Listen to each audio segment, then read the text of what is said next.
Regulations are getting tighter, and we don't want to get fined, so what do we do? We need a solution that'll work within our facility's footprint, but can also improve our output or efficiency. If we don't find an alternative potable water source, it's really going to affect our production numbers. How do we approach creating a corporate sustainability plan? Okay, so where should we begin? When your challenges become complex and overwhelming, it can feel like you're falling. At Suez Water Technologies and Solutions, we're your trusted partner, and we're here to help. Every product, every process, every solution we offer is grounded in decades of experience. Our world moves fast, so we're building for the future today and giving you a competitive edge to meet whatever challenges come next. We believe that responsibility means going beyond the bottom line. That's why we're dedicated to helping you reach your goals with sustainable solutions. Because our success is defined by yours. We work closely with you to help protect your assets and improve your productivity. Everything we do is designed to drive results and provide peace of mind. The peace of mind that comes with years of successful outcomes, a broad portfolio, industry-leading water technology and process expertise, and a commitment to sustainability and innovation. It's the peace of mind that comes when you work with a trusted partner.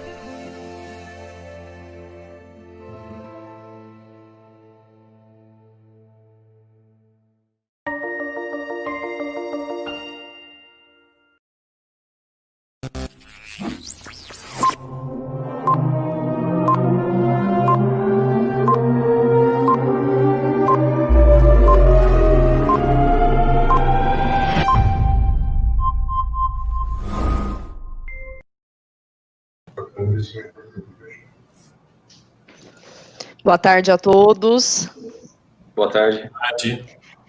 Em nome da UDOP, dos nossos apoiadores, dos nossos apoios culturais, Singenta, FMC, Bayer, Corteva, UPL, Suez, agradeço a participação, a presença de todos vocês hoje, nosso moderador, Kalishma, todos os nossos debatedores, todos os presentes já interagindo no chat. Bom, nosso painel de hoje, primeiro painel industrial da semana, nós trataremos do assunto tecnologia e boas práticas em extração e moagem, fator de sucesso. Nós contaremos com Eduardo Kalishma, que vai ser o moderador, que vai conduzir as discussões no painel. O Eduardo sempre pronto, né, sempre à nossa disposição, nos dando sempre todo o suporte. Ele é diretor consultor da Kalishma Consultoria em Processos e Performance Industrial, e contaremos com os debatedores Frederico Augusto Lourenço, que é gerente corporativo de extração do Grupo Raízen, Leandro dos Santos Caster, gerente corporativo de operações industriais da Biosev, Omar Raal, gerente executivo industrial da UISA, e Paulo Delfini, que é diretor e consultor da Delfini Consultoria e Projetos Industriais. Eu passo a palavra para você, Kalishma. Obrigado, Vanessa. Boa tarde a todos. É um prazer enorme poder participar desse evento e adaptar, parabenizo a iniciativa da UDOP, né, da realização do evento, mesmo em tempos diferentes, né, e um modo diferente de se fazer, e a inovação, que é o tema importante, é o tema principal desse evento, né, a inovação começa até no modelo, no formato e na organização do próprio evento. Tá? Então, parabéns ao DOP, fico muito contente de poder participar mais uma vez com vocês, e pela iniciativa, né, parabéns pela iniciativa, a realização do evento, e estou bastante contente aí também, né, de poder contar com esse time de feras aí no setor sucoenergético, os craques aí de extração, de moenda, de performance, e meu papel aqui, na verdade, é tentar conduzir, né, os experts estão aí para ajudar a colocar o que se tem de inovação, de tecnologia, e de agregador aí na área de extração e moagem do nosso segmento, né, das nossas usinas, né. Esse tema ele é bastante importante, é muito relevante, porque a moagem e a extração têm um papel fundamental na performance das usinas. A extração em si, ou a perda de açúcar no bagaço, é uma das maiores alavancas de oportunidade, ou são uma das perdas mais relevantes, ou a mais relevante da indústria, e por isso mesmo ela tem um papel fundamental em termos de oportunidades de busca de performance e melhoria, assim como a moagem em si, ou a cadência de moagem, também tem, pelo menos na visão do moderador, papel fundamental na estabilidade dos processos, e isso faz com que a usina estável e a usina constante, ela performe num nível superior. Atualmente, né, a gente tem visto no nosso setor uma série de recursos e plataformas e ferramentas que estão cada vez mais disponíveis, né? Então, tem vários tipos de sistema, não vou citar plataforma, eu vou falar plataformas em geral, né, sistemas inteligentes, sistemas de controle avançado, sistemas em malha fechada, sensoriamento de campo, que há 15, 20 anos atrás eram quase impensáveis e hoje são muito acessíveis, né, que com certeza agregam valor na cadeia de avaliação e de oportunidade de melhoria de performance, né, ferramentas de confiabilidade, sensoriamento online, assim, é uma infinidade de ferramentas que possibilitam ganhos aí e oportunidades de melhoria. Sistemas robotizados, eu vou falar existem novos materiais, novas modalidades de aplicação de materiais, que também eu julgo serem interessantes, eu acho que o time vai debater aqui, né? O uso consolidado de tecnologias que até pouco tempo atrás eram novidade, mas hoje se usa muito, né? Camisas perfuradas, sistemas de soldagem eletrônicas, automáticas, né? Tudo isso confere ou nos traz um potencial maior de alcançar melhores resultados.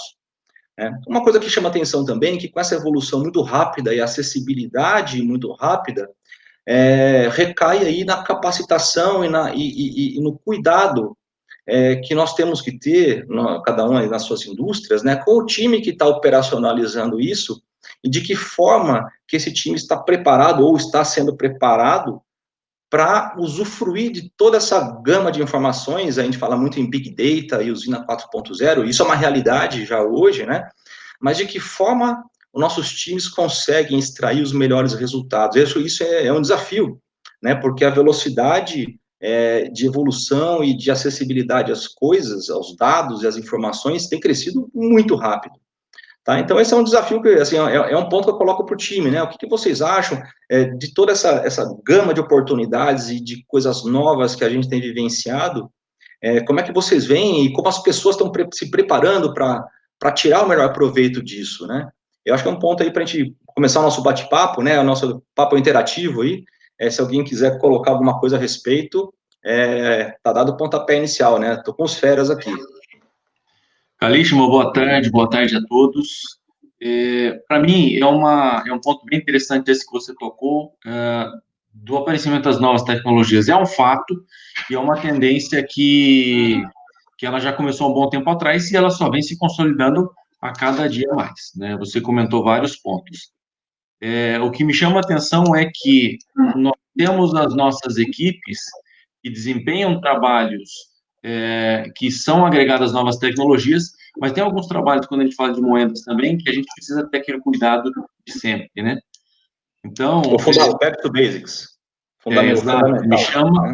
Me chama muito a atenção, e aqui na Biosev, a gente voltando na perfeição das montagens de moedas, a gente fala sempre em dois momentos de manutenção, vamos encarar assim, né? Nós temos um momento muito forte na entre-safra e depois nós temos um momento na safra, né?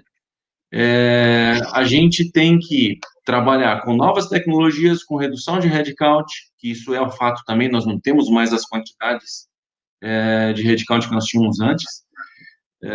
Realmente, esse é um desafio grande, nós temos que adequar as nossas equipes para que a gente consiga fazer o que tem que ser feito dentro dos fundamentos básicos bem feitos, e ainda por cima está aberto e conseguindo entregar os resultados com as tecnologias novas, que a gente espera resultados melhores, né?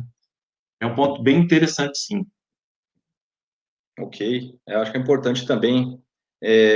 O Paulo tem, acho, bastante experiência também aí, visitando várias usinas, né? A tua percepção também é similar, Paulo? Como é que você tem visto aí a evolução e a assimilação das tecnologias? Você pode comentar alguma coisa com a gente? Pois não, Carlos, não precisa mais nada, agradecer aí o convite da UDOP, seu, para participar desse evento, né? E com relação a essa questão, né, a gente, na verdade, tem que lembrar, né, de uma condição que eu acho uma condição muito favorável para o nosso caso aqui no Brasil, né, onde um desenvolvimento da tecnologia, principalmente na área de moagem, né, foi um desenvolvimento muito forte, né, nas últimas décadas, aí, né, que começou lá na década de 70, e hoje, nessa parte de moagem, extração, muito pouco a gente já tem hoje a aprender lá fora, né? Já trouxemos tudo, que aprendemos tudo lá de fora, trouxemos, transformamos, e o Brasil hoje é uma potência nessa área, né? Com um domínio muito grande dessa tecnologia que foi desenvolvida aí ao longo dessas últimas décadas. Então, isso deu para nós uma condição, um terreno de trabalho muito, muito grande, né? E que a gente realmente não pode perder, né? Porque, conforme você mencionou ligeiramente, né?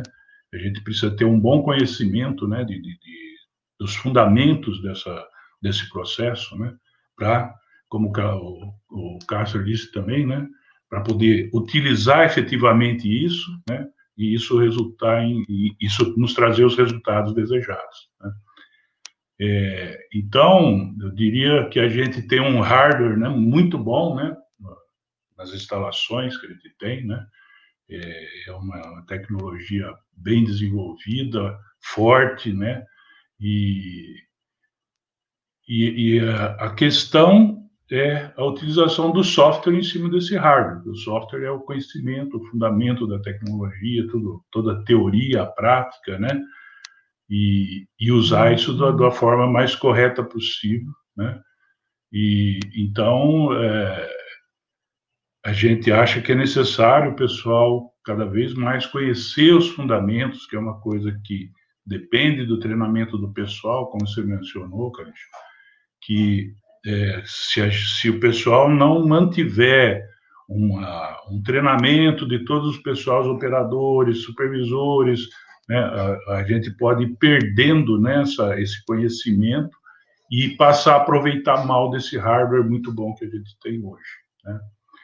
Lembrando que o processo de moagem, de extração, né, ele começa lá na recepção de cana, né, ele envolve a parte de alimentação de cana, que tem que ser uniforme no processo, sistema de preparo de cana, que tem que ser adequado, né, tem que fornecer a cana em boas condições para a moenda, preparar a cana adequadamente, né, e aí as condições operacionais da moenda, como carga hidráulica, oscilação, rotação, imbebição, distribuição da imbebição, operação do sistema de imbebição, né, tudo isso tudo isso tem que ser cuidado ao mesmo tempo, né, e aí a gente começa, às vezes, se preocupar com algumas situações em que a gente vê que o pessoal, às vezes, tem algumas condições que, na verdade, não seriam verdadeiras, né,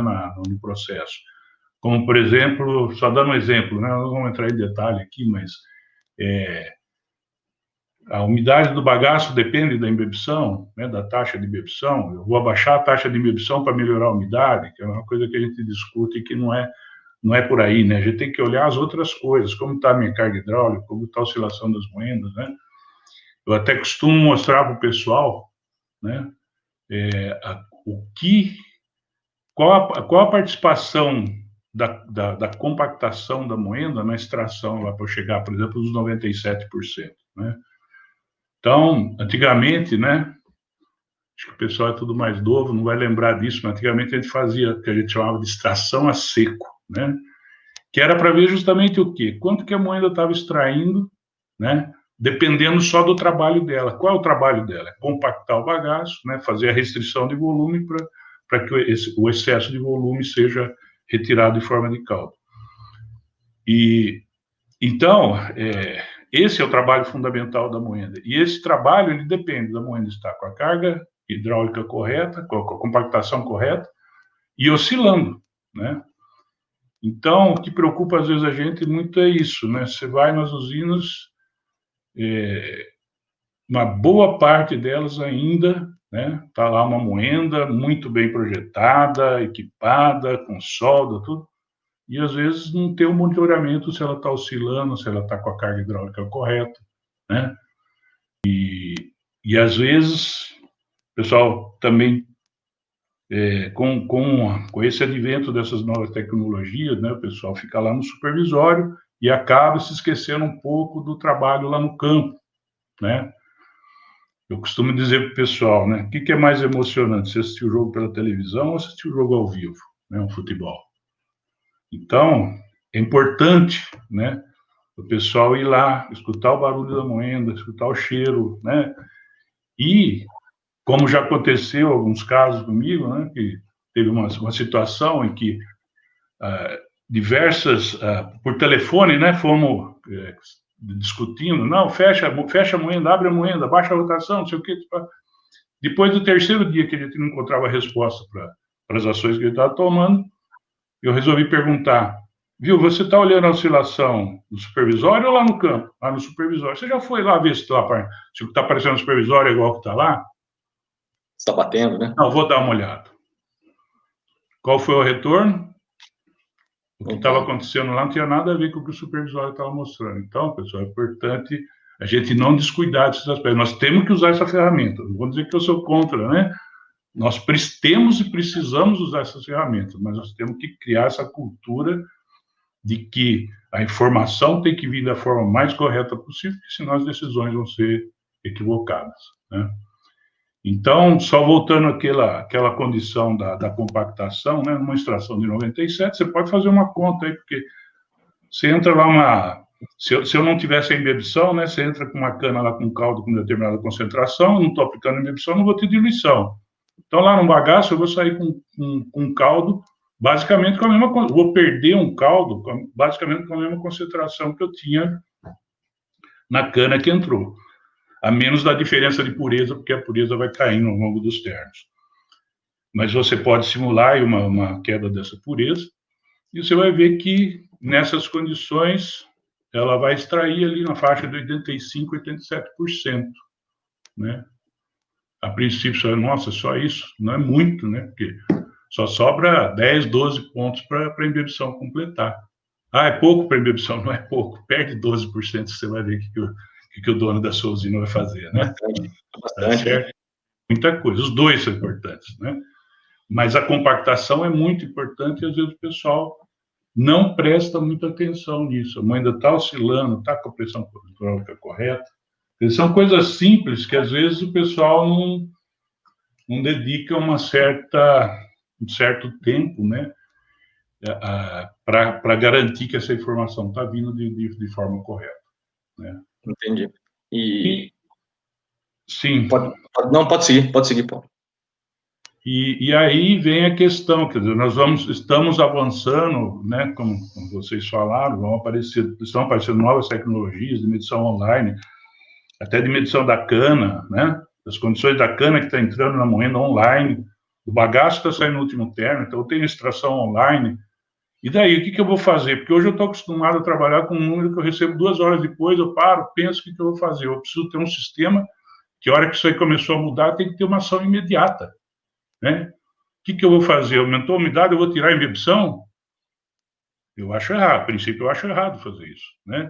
Eu tenho que olhar como está a oscilação. Então, essas estratégias que o pessoal fala, que o sistema vai aprender a mexer com isso, mas ele precisa aprender a lidar com isso com a informação correta. Porque se ele tiver a informação errada, ele vai aprender errado. Tá certo?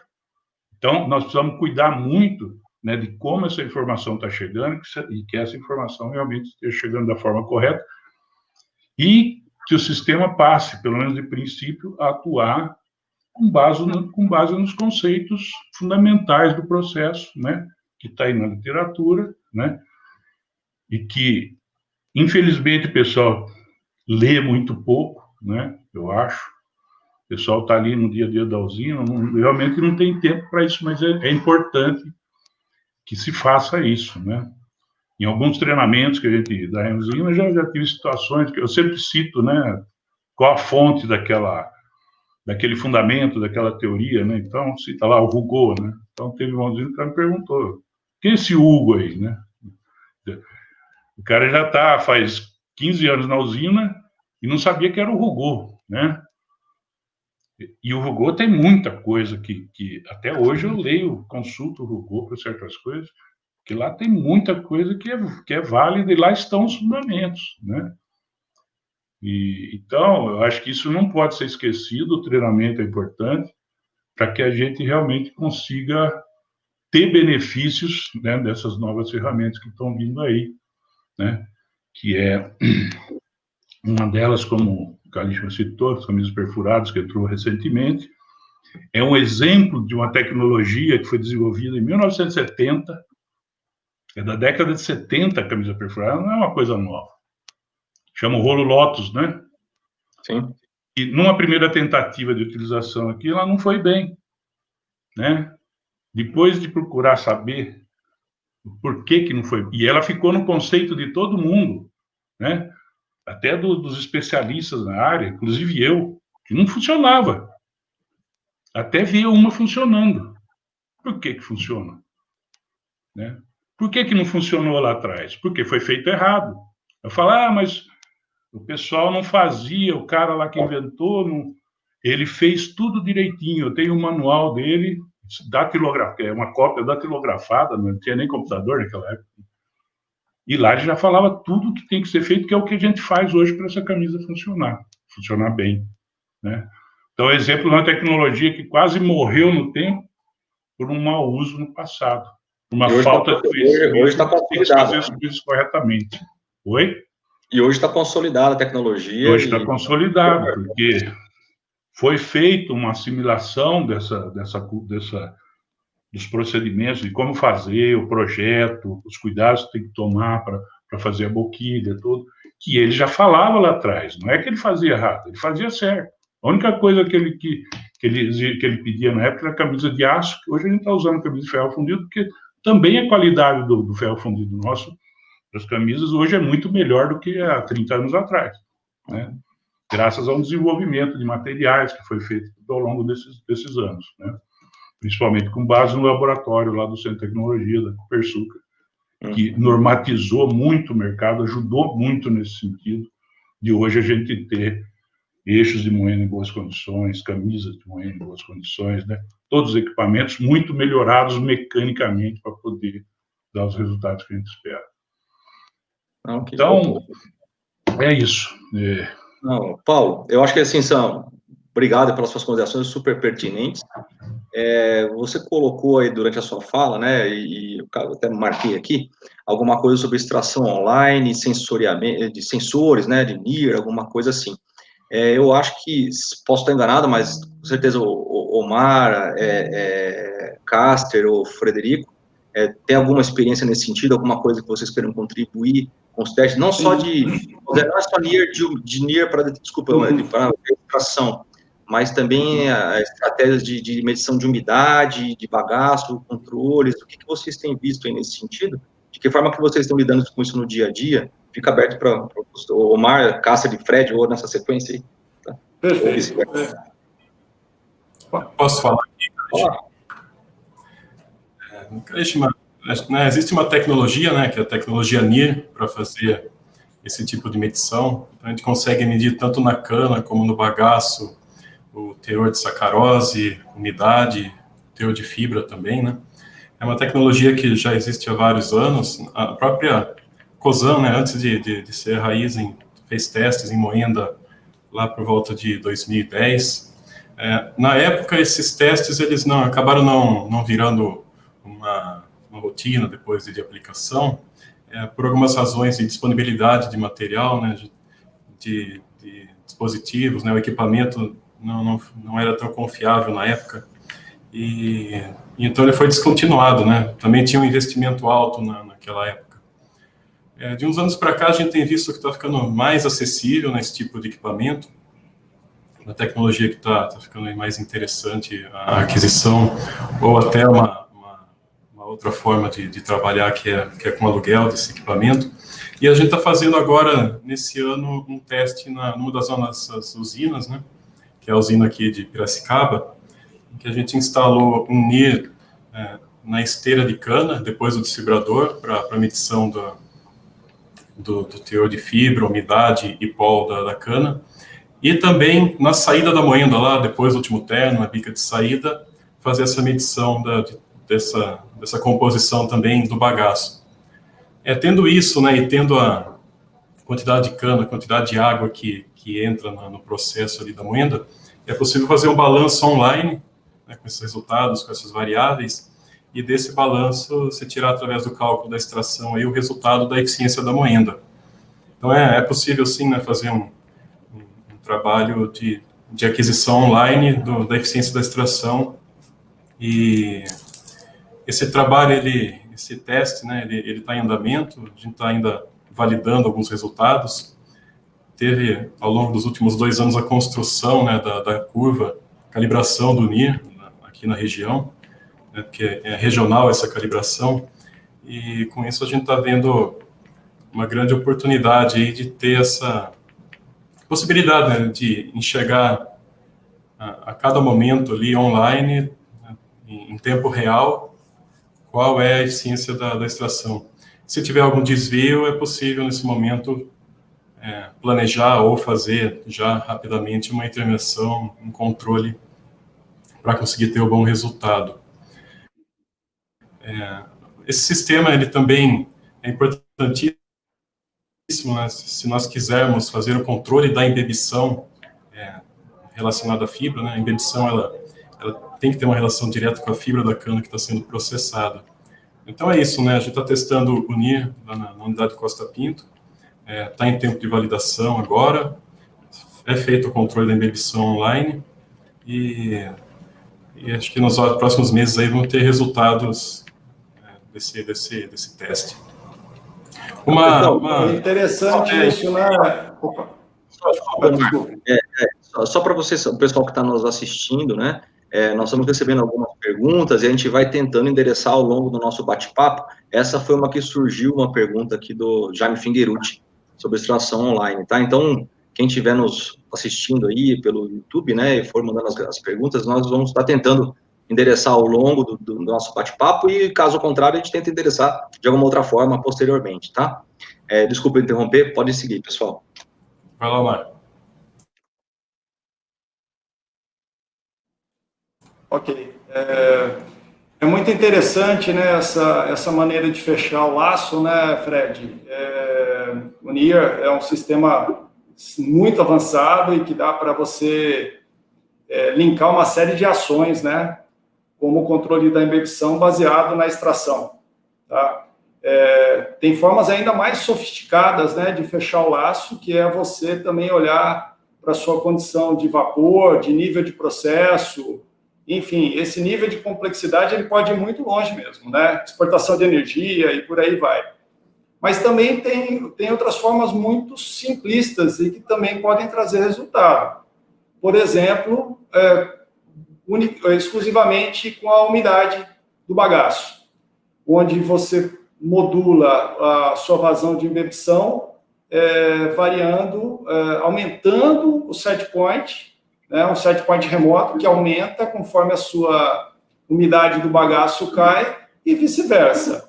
E aí, na média, você acaba colocando mais ou menos a mesma vazão de água ao longo do tempo, mas de forma a garantir uma operação melhor das caldeiras e também ter um impacto positivo na extração.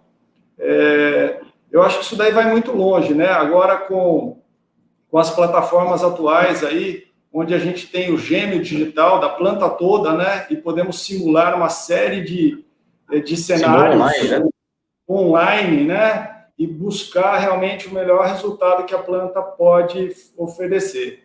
Eu queria só linkar isso com a abordagem que o Paulo fez, que eu achei que foi muito bacana, do Caster também, do Fred, né? Mas a questão de que os resultados dependem das pessoas, né? A gente pode ter plataforma, pode ter sensoriamento, tecnologia, mas se o seu operador lá não estiver consciente, não estiver capacitado e não entender o que está em jogo, né, dificilmente você vai ter resultado. E, Paulo, eu já tive o privilégio, né, de participar de vários treinamentos aí conduzidos por você, e uma coisa que a gente sabe, né, garantir o básico também não é uma coisa simples. O básico, a gente demanda muita energia, muito tempo em campo, né? A gente precisa realmente estar muito junto com a operação para garantir o básico. E se o básico não for satisfeito, não tem tecnologia que compense, né? Então, eu acho que esse é um caminho bem bacana. Caster, você tem bastante experiência também com esse sensor de umidade, aí eu acho que tem várias coisas bacanas aí para você compartilhar com a gente, né? Omar, nós fizemos alguns testes com sensor de umidade, aliás, foi você que começou esse teste lá, né? Acabamos que a gente não fechou uma conclusão do teste, mas, assim, não há dúvida que a gente tem tecnologias muito disponíveis e importantes. Mas eu tenho sempre um ponto a colocar. Nós temos as tecnologias a usar, nós temos laços fechados, a gente tem lógicas fuzzy rodando por aí, nós temos, como o Fred falou, aplicações com NIRS, sensoriamento de medição de umidade online. Então, isso tudo está disponível. Tudo está disponível. Fora outros pontos aí que já são mais conhecidos, aí que a gente roda aí e que são de importância grande também, controle automático de flutuação de rolos, e por aí vai. Um ponto que, para mim, é importante nesse assunto todo, e que eu vejo como o básico para que tudo funcione, é o aspecto de liderança. Nós temos que sempre fazer o básico com excelência. E, em cima disso, a gente vai usufruir da melhor forma das tecnologias que nós aplicarmos. São várias, né? Hoje eu acho que não tem mais nenhuma usina que não roda com supervisório, né? Hoje isso já virou cenário comum. Só que, para que uma tecnologia seja realmente eficaz, as pessoas têm que estar todo mundo no mesmo barco. Todo mundo entendendo o benefício daquilo. Já vi muitos sistemas serem colocados, sistemas bons serem colocados, não só em moedas, mas em outras áreas também, e o sistema não trazer o resultado que deve trazer. Então, o aspecto de liderança é muito grande, porque nós falamos aqui, fundamentos, as pessoas têm que, todo o time operacional tem que estar sintonizado da mesma forma. Senão a gente não consegue colher os frutos da automação que a gente pode colocar. Eu acho que o Fred tem algum complemento aí também com relação ao sensoriamento e as estratégias para umidade e extração, né, Fred? Sim, só complementando, né, o Omar falou muito bem aí sobre não olhar apenas o laço fechado ali da moenda, né, mas olhar de uma forma mais abrangente. E esse trabalho que a gente está fazendo na Costa Pinto, ele envolve outras áreas também, né? O que está sendo trabalhado, né, o projeto lá na Costa Pinto, é um controle avançado da usina como um todo, né? Então, o balanço de massa e energia, ele é feito tanto para a evaporação do caldo, como para a geração de vapor e para a moenda. Então, existe um sistema, né, que vai estar olhando para todas as áreas, né, todas as principais variáveis, fechando o balanço de massa e energia, e aí decidindo se é momento de aumentar a embebedção na moenda, diminuir, né, olhando para a extração, olhando para outras variáveis do processo. E, no fim das contas, é claro, né, a gente tem que olhar para a viabilidade financeira, né, qual que é a melhor estratégia naquele momento para ter o melhor retorno financeiro da unidade naquela configuração daquele momento. Isso aí, Calixto. Um minuto, por favor. Eu só vou pedir para que todos mutem os microfones, por favor. Mas eu posso falar um pouco? Kalishma? Não, só em complementação, né? Quer dizer, esse sistema, o NIR, né? Medindo a cana entrando quer dizer, ele como eu disse, a gente vai ter uma informação online que a gente precisa aprender a lidar com ela, mas isso que o Fred falou é muito importante, quer dizer, a calibração, o levantamento das curvas de calibração, para a gente confiar nesses números também, porque é uma metodologia de medição nova, né? Então, é importante que a gente faça esse trabalho de calibração para a gente poder confiar nesses números e, a partir daí, poder usá-los. E o que eu gostaria de acrescentar também é que essa tecnologia, ela vai nos permitir muitas coisas que a gente ainda não sabe direito o que a gente poderá fazer com ela, né? Os recursos que elas vão dar para a gente são muito grandes. Por exemplo, a gente sabe que o NIR na cana, ela consegue medir impureza mineral, impureza vegetal, né? E uma coisa que é importante na moenda, que o pessoal normalmente associa a capacidade da moenda ao teor de fibra da cana que está entrando, quando, na verdade, a capacidade da moenda depende da densidade da cana que está chegando na boca da moenda, né? Hoje o pessoal já está acreditando, né, que uns tempos atrás era difícil o pessoal acreditar. Quando caía a densidade de carga no caminhão, caía a moagem. Por quê? Porque se caiu a densidade lá, na boca da moenda vai chegar com uma densidade menor também. Para a mesma capacidade volumétrica da moenda, o peso de cana que vai entrar é menor. Tá certo? Então, se esse NIR, eu não sei se ele vai conseguir me fazer, talvez associando com o teor de pureza vegetal, qual a densidade com que ela está chegando ali na entrada da moenda, né? Eu vou poder ter essa informação do que vai acontecer com a minha moagem, com a minha capacidade de moagem também, poder manipular algumas outras variáveis para garantir que minha moagem permaneça o mais estável possível, sem aquelas quedas que a gente percebe quando há uma variação na qualidade da cana, né? Então, é uma ferramenta que vai trazer muitos recursos que a gente ainda não sabe exatamente como que a gente vai usar. Só complementando, Marco, por exemplo, eu sei de um trabalho na Austrália onde eles estão associando, né, o NIR, a análise pelo NIR, com as variedades da cana e tentando correlacionar isso com a condição de moagem que eles estão tendo com cada variedade de cana que está entrando na usina. É um trabalho bem complexo, né, que difícil de fazer, e espero que eles tenham bons resultados, só que é para as variedades deles. Nós temos as nossas aqui, talvez um dia a gente consiga fazer também esse trabalho, dominando bem o NIR. Só completando aqui o ponto do Paulo, né, de todos vocês, na verdade, que colocaram muito bem sobre a parte de sensoriamento, sistemas e a condição de garantir o essencial para extrair o potencial dos novos recursos que estão vindo cada vez mais rápido, né? Uma outra coisa interessante aí, só para complementar, embora eu seja um moderador, né, mas eu vou dar um palpitinho, né? Quando você tem aí esse tipo de instrumento, vamos falar assim, ou de sensoriamento, para você saber quanto tem de fibra, saber o que tem de impureza mineral, e pensando o que a gente pode fazer com essa série de um monte de dados, né? Aí o céu é o limite, né? Na verdade, você consegue trabalhar com sistemas antecipativos, que hoje são mais comuns, né? Ou preditivos, que você sabe o que eu tenho que preparar no meu tratamento de caldo para lidar com essa impureza mineral que está entrando. Como é que eu antecipo o meu trabalho de filtração? Ou se eu estou com um bagaço de pior qualidade, em termos de umidade, ou muda a condição de cana, é uma variedade de fibra diferente, ou mais palha, menos palha, né? Como que eu antecipo a minha condição de combustão da caldeira para já estar pronta para receber essa biomassa na melhor condição possível?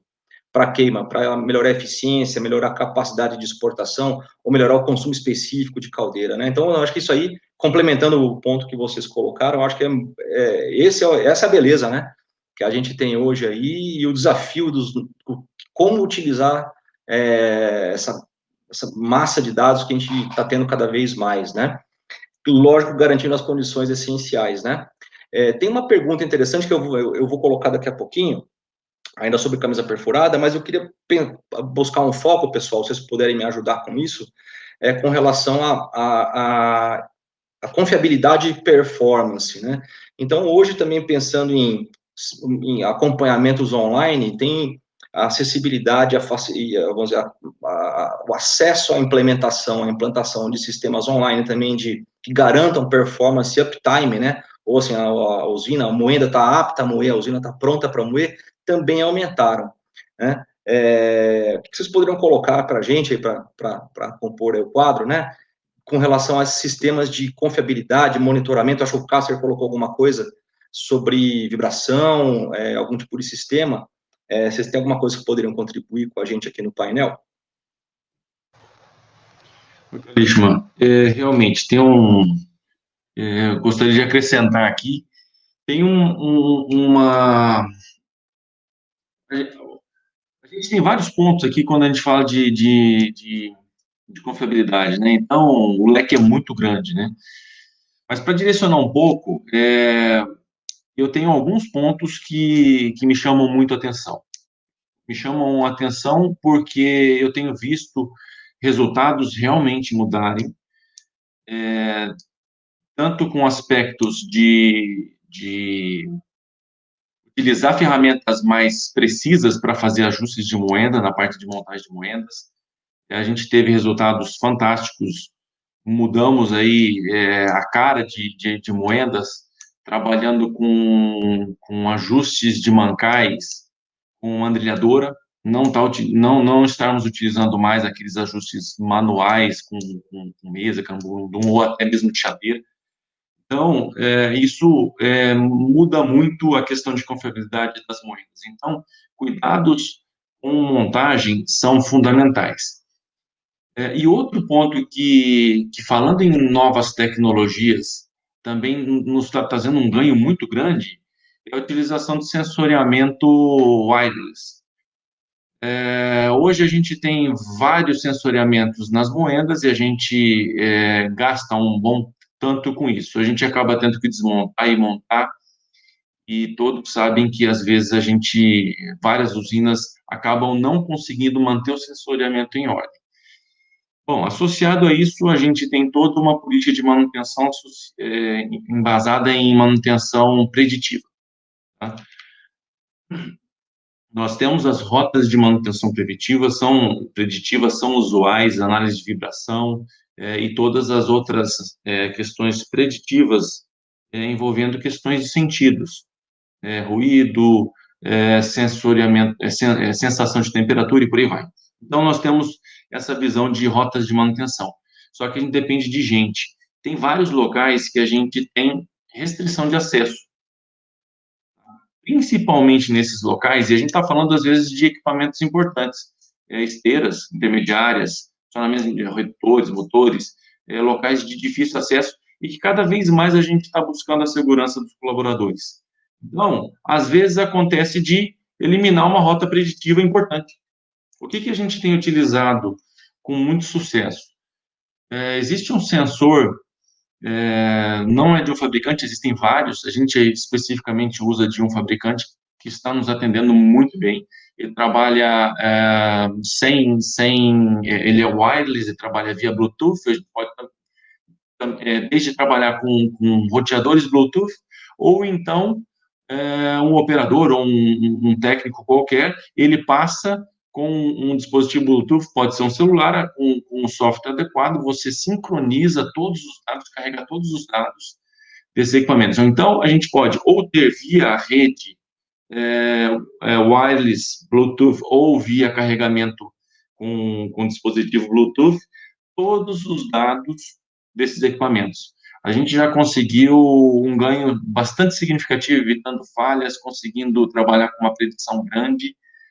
Aqui a gente trabalha forte numa visão de indústria 4.0, esses dados todos são transferidos para um banco de dados em nuvem, onde existe uma tratativa já de dados, existem ferramentas já disponíveis associando qual tipo de rolamento para você conseguir enxergar qual é a frequência crítica daquele equipamento, gerando alarmes, tanto para você monitorar, seja de uma central de manutenção preditiva, ou via, inclusive, alarmes por e-mail, onde você configura o que você quiser. E o mais importante, está ficando cada vez mais acessível. Então, está acessível de uma forma bastante interessante. A gente tem utilizado já em vários pontos, não só em moeda, a gente está começando a aplicar isso em outros acionamentos onde nós temos dificuldade de acesso. Então, a gente tem tido um resultado muito bom com isso, viu, Karishma? É uma tecnologia que veio para ficar cada vez mais. O wireless, ele tinha algumas dificuldades, custo, mas está cada vez mais acessível.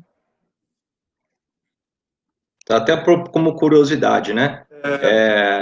Eu acho que até a gente já chegou a discutir alguma coisa a respeito, mas não agora nesse painel aqui, mas vocês experimentaram alguma dificuldade de interferência, porque a infra é muito menor, certo? Para esse tipo de instalação. Vocês tiveram algum problema de interferência, se é perto de gerador, com transientes, com inversores de frequência? Como é que foi a tua experiência nisso? Não, Calixto, mas nós não tivemos dificuldade com interferências. Bom, cabe ressaltar aqui, né? Esses equipamentos eles não são utilizados em proteção online, tá? Eles não são utilizados em intertravamentos para trip, tá? Eles são ferramentas de preditiva, tá? Nós não associamos isso a uma lógica para desligar o equipamento, tá? Mas nós não precisamos mais que o nosso técnico de preditiva vá lá. Então, nós conseguimos otimizar tempo dos técnicos de preditiva e gerar uma inteligência nessa análise preditiva. Então, nós conseguimos enxergar mais coisas agora, né? E, lógico, a questão de acessibilidade ficou muito boa. Não tivemos problemas com ruídos. Esses sensores que eu estou comentando com você, inclusive, a gente já instalou em torres. E aí, se for campo aberto, aí 20, 30 metros de distância, você consegue carregar tranquilamente os dados sem ruído. Nós não tivemos dificuldade com isso, não, tá, Cleiton? Obrigado, Cássio. Caster, contribuindo ainda, né, em posições distantes, é possível acoplar um gateway que manda esse sinal para uma central, né, que pode ser um COI, enfim, e é uma tecnologia muito bacana mesmo, porque ela não só mede o nível global de vibração, mas ela te dá um laudo do equipamento. Então, você parametriza as faixas de controle e ela te dá um laudo para o operador, né? Se está vermelhinho, verdinho, enfim, para que a gente possa atuar de forma preventiva e sair da corretiva, né? Então, é uma tecnologia incrível mesmo. Eu acho que ainda nessa linha de sensores, tem também sensores hoje para medir particulado em óleo, né? Onde você online pode tomar a decisão se o sistema vai colocar mais óleo, menos óleo, se vai disparar um alarme ou tripar a máquina, né? Então, isso daí, assim, é até difícil enxergar qual que é o final desse horizonte, né? É muita coisa disponível mesmo. Eu queria pegar um link, né? Eu acho que isso que o Caster falou aí, do quanto as empresas estão preocupadas com o ser humano, né? Até pegando aqui um gancho na pergunta do José Roque. José Roque, obrigado aí pela pergunta, né? Então, olha bem o que o Caster disse, né? Que pontos de monitoramento importantíssimos não eram medidos porque o acesso era difícil ou porque colocava o colaborador em risco. E aí a decisão é não fazer, né? Então, é o ser humano em primeiro lugar, a segurança em primeiro lugar. E aí essa tecnologia vem nos ajudar muito, né? A cumprir com esse escopo e garantindo o bem-estar das pessoas. Você perguntou também como que o ser humano, né, pode ser um fator de sucesso nas práticas de moagem e extração. A gente tem que lembrar que todas essas tecnologias nos ajudam a tomar decisões, mas quem executa são os operadores, os mantenedores, enfim, é a gente que está lá na linha de frente, com a mão na massa. Isso daí é insubstituível, né? Então, de novo, né, ter essas pessoas engajadas, capacitadas, não tem preço, né? Eu queria aproveitar também, o Paulo falou rapidamente sobre o nível de chute, o quanto densidade de bagaço, o quanto isso importa, né? O quanto isso é importante aí para o ritmo de extração. O Paulo, eu gosto muito da simplicidade com que ele expõe os dogmas dele, né? Então, coisas que são inconfundíveis e ficam para o resto da vida, né? Você pode errar de pôr mais água e a umidade do bagaço subir ou baixar, mas que mais água extrai mais, isso é inquestionável. Que o nível de chute Donnelly do primeiro terno maior vai moer mais, e isso não tem quem discuta, né? Agora, qual que é o limite disso? Eu gosto muito de um sistema de proteção que é uma lança, um apalpador, que você instala antes do eletroímã, porque geralmente é ali que ocorrem as buchas, né? E esse apalpador é muito simples. É uma lança que fica ali pulando, né? Conforme o bagaço está passando, você coloca um sensorzinho, um contato seco, e põe um delay, um atraso aí de 1, 2 segundos. Se ele parar, você corta o esteirão metálico. Ao cortar o esteirão metálico e a esteira rápida, a esteira de borracha, continua, tudo para frente, continua operando normalmente, a bucha que ia se formar, ela sai. E ao sair, o sistema starta novamente o esteirão de cana, buscando o set point do chute lá, dos sensores, né, do primeiro terno, e vai no princípio das esteiras seguidoras. Enfim, o operador, ele sente um friozinho na barriga, mas ele não põe a mão. Né? Então, esse é um uso muito bom da tecnologia. Ainda nessa linha, Calixto, se você me permite, eu queria explorar também uma iniciativa, né, que nós conduzimos juntos, né, Fred, há muito tempo aí na Raizen, que é a descarga despopulada. Né? E não é com o objetivo de reduzir gente, não. É fazendo o melhor uso possível da tecnologia, né? Então, hoje é perfeitamente possível você montar um sistema inteligente que passa por um contrato bem feito com o prestador, um acordo com o sindicato, além da barreira tecnológica, tem um monte de coisa que precisa ser costurada aí, né? Mas para que os motoristas devidamente paramentados, treinados, com os caminhões com altura de corrente padronizadas, ele vai parar no local certo, porque vai ter um sensor que vai acionar o semáforo, ele para, desce, cuidadosamente, capacete, luva, óculos, engata o caminhão, libera um comando para num local seguro, coberto, com água gelada, para que ele possa informar que o sistema está habilitado e, a partir daí, um conjunto de sensores óticos toma a decisão de quando esse caminhão vai ser içado e vai alimentar a descarga de cana. A vantagem disso, né, são inúmeras, né? Além de você sempre descarregar no ponto ótimo, onde garantidamente o volume que está no caminhão vai caber na mesa, onde você vai fazer um único ciclo, o seu motorista vai ficar, ou do terceiro, vai ficar num local seguro, se tudo der errado, ele está protegido, né? E os efeitos disso, daí para frente, em preparo e ritmo de extração, são incríveis, né? Então, é um benchmark aí também que eu recomendo. Pessoal, um ponto importante, eu acho que todos vocês tocaram em algum momento, né? Todos sem exceção, que é a questão de segurança da operação, segurança de processos de uma forma geral, né? Você falou da descarga de cana, o Caster colocou alguma coisa de sensoriamento em lugares de acesso complexos, né? O Fred comentou alguma coisa, o Paulo também. Então, acho que é um tema fundamental e eu acho que de importância prioritária, certo? A questão de segurança da operação e segurança do colaborador. Muito se falou e muito tem sido desenvolvido com relação a... E pensando nisso, né? Muito tem se desenvolvido em relação à solda das moendas, né? Porque elas têm que soldar embaixo, é um lugar mais complicado. Na opinião de vocês, a experiência de cada um, como que vocês têm visto a automatização dessa atividade, né? Em termos de... Tem vários tipos de robô hoje aplicando, né? Mas qual que é a experiência aí de vocês e como é que vocês veem o status atual de desenvolvimento desse tipo de aplicação automática? Né, em termos de qualidade, ou de vamos dizer, durabilidade de solda, ou granulometria da solda, como que vocês estão vendo isso? Deixo aberto para qualquer um dos quatro. Posso? Claro. Eu só queria, antes disso, Calixto, fazer um complemento aí no comentário do Osmar, que eu acho muito importante, né? Que inclusive envolve a questão da segurança, operação perto de hilo. É uma operação realmente muito perigosa para o pessoal que está ali no entorno, né? E a gente sabe que existem sistemas que não precisa ter ninguém lá, né? o balanção, engata no cambão do caminhão automaticamente, e tem um posicionador que faz tudo isso.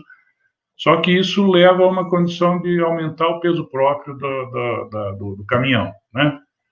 E isso tem um custo no sistema de transporte, tudo isso precisa ser avaliado, e é realmente ali uma transição entre a indústria agrícola que, se não se conseguir bem conversar, a gente não consegue resolver esse tipo de problema e continua ainda dependendo, em muitos casos, do pessoal estar lá engatando aquilo no caminhão e não tornar isso uma operação automática que poderia ser. Já existe, né?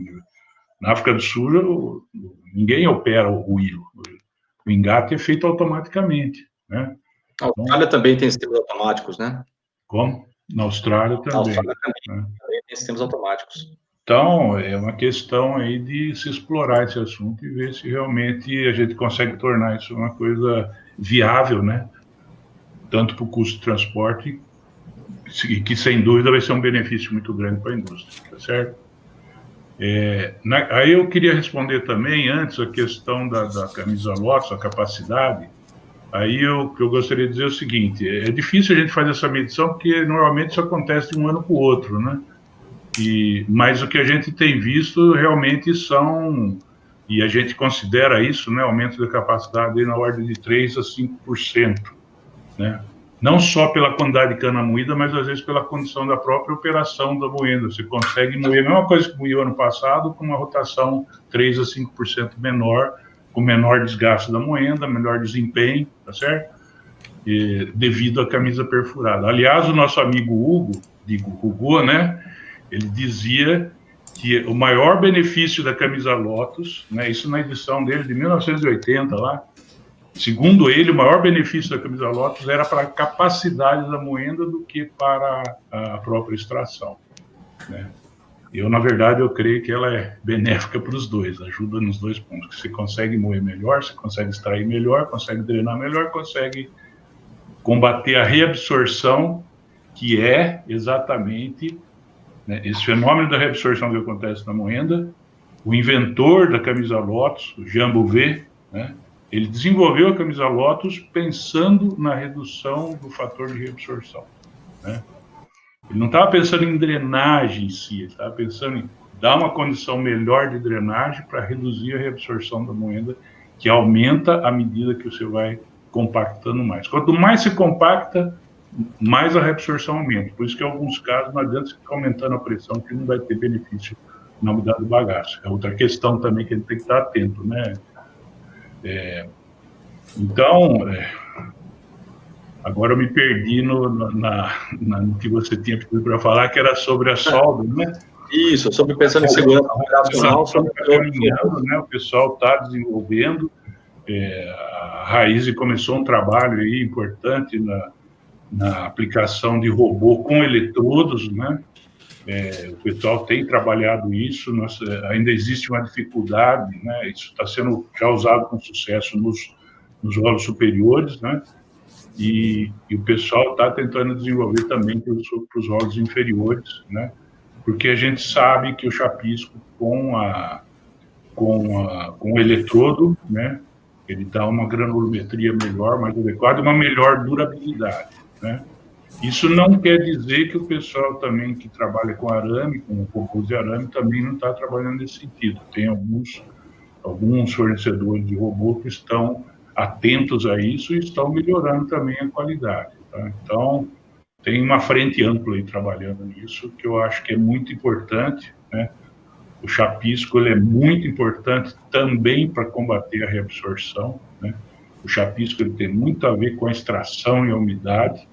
O picote é mais para pega, alimentação, e o chapisco é mais para extração e durabilidade resistência ao desgaste do flanco do fluido. Pessoal, me ajuda aí agora. Paulo, eu vou falar de alguns cases que a gente tem aqui na Raízen com o robô, né?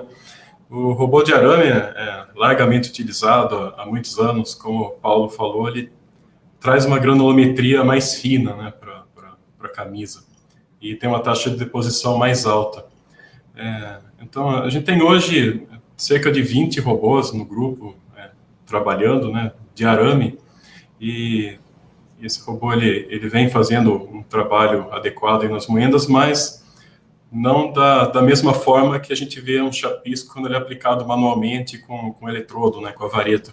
Que daí realmente a gente tem um chapisco com a granulometria mais grossa, né, mais adequada para exatamente controlar a reabsorção de uma forma mais eficiente, que é o que o Paulo falou. A gente vem já há uns 8 ou 9 anos trabalhando com um parceiro nosso, né, no desenvolvimento de um robô, né, um robô de eletrodo, né, na aplicação da moenda. De 3 anos para cá, esse trabalho já vem sendo feito de uma forma bem efetiva nas moendas, né.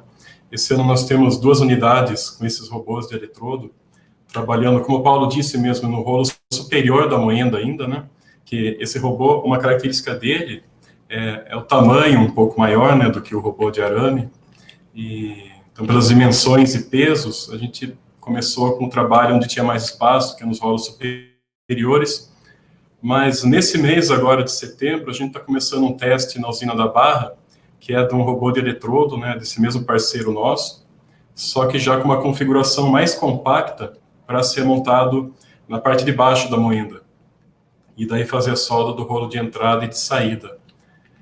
Então a gente aposta muito nessa solução, né, e está avançando pelo caminho certo, aí, junto com o nosso parceiro, para conseguir realmente ter a deposição mais adequada, com mais regularidade e com a granulometria adequada também para segurar a reabsorção.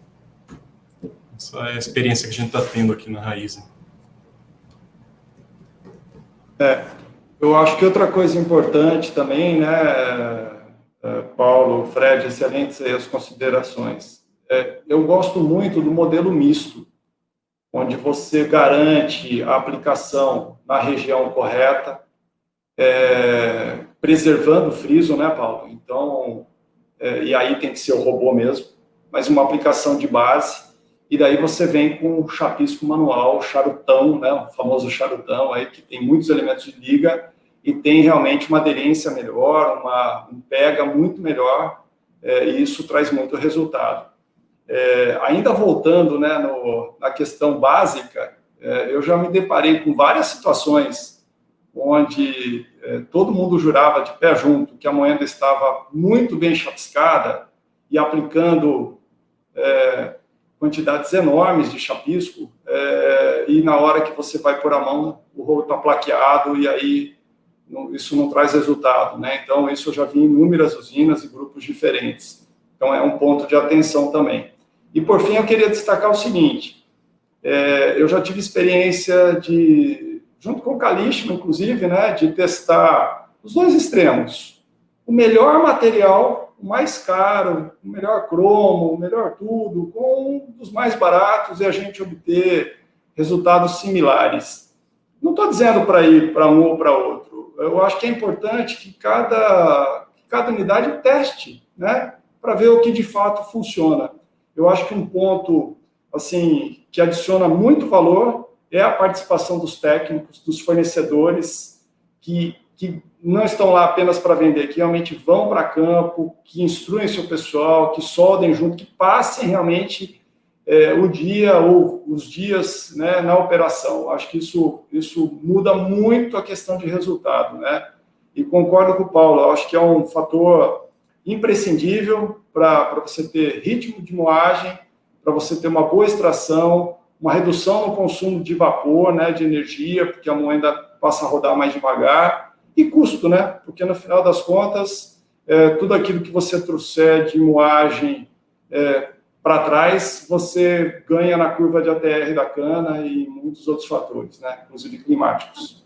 Eu tô me lembrando, pessoal, não sei se é uma conversa que a gente teve em campo, não sei se foi com o Paulo, Omar, Fred, como eu tive várias vezes com todos vocês, né, em algumas das visitas da consultoria, e a gente olha, tem o costume de olhar muito a aplicação de chapisco em grama por tonelada, você acompanha o índice, né, esse é um fator importante, sim, se ele estiver muito abaixo, né? Mas não quer dizer que uma aplicação muito elevada você tenha o benefício esperado em termos de gripe, né, de pega da moenda, vamos falar assim, e de extração e umidade.